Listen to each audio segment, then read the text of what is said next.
And now we're going to the sacred cow of save money.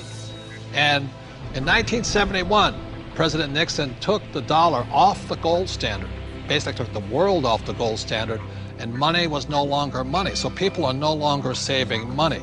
So just to reiterate again, this is $300, what an ounce of gold was worth in the year 2000. So Kim, lift that. Okay. All right, and so this here is 1 ounce of gold in the year 2010, and it's now $1,100. And this is why people are working so hard. I can do it, I can do it. Yes, I can do it. Barely. So the big reason I've said in my books for years that savers were losers is very simply because in 1971, the dollar stopped being money, it became debt. Right, Mike? Yeah, the rules all changed in '71. Before then, somebody, when they became working age, they could expect to put away 10% a year, and by the time they got into their 60s, they could retire on their savings account and expect to live off that interest. And in '71, everything changed, and they started creating currency on a massive scale. Worldwide. Ever since then, worldwide. And that is what causes inflation and the loss of purchasing power. So people thinking that they can retire, you know, back in the 50s, if you got $100,000 or $50,000, you could retire on that. Yeah. You know? So for my mom and dad, you know, the World War II generation, the industrial age generation, it was very smart to save money. For our generation, the baby boom generation and on, saving money could be the most stupid thing you can do because the system is stealing your wealth through the very thing you work for, called money, which is not money anymore.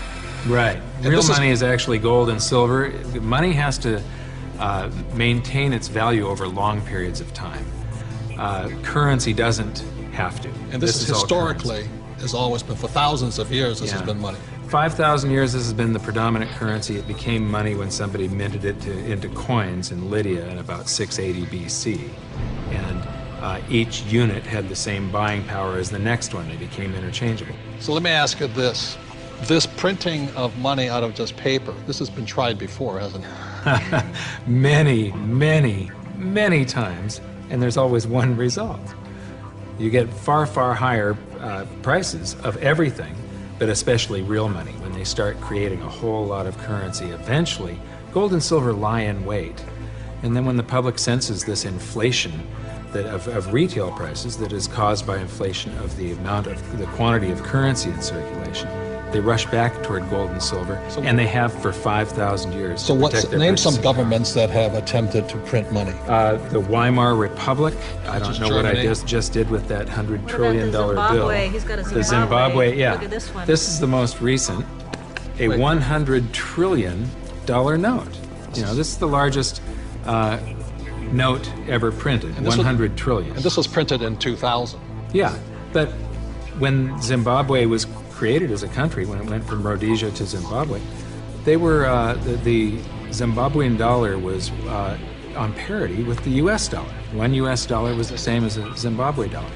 This doesn't buy anything today. It doesn't buy a cup of coffee. What, doesn't even buy a cup of coffee? No. In fact, they have ruined it by putting ink on it. You can't write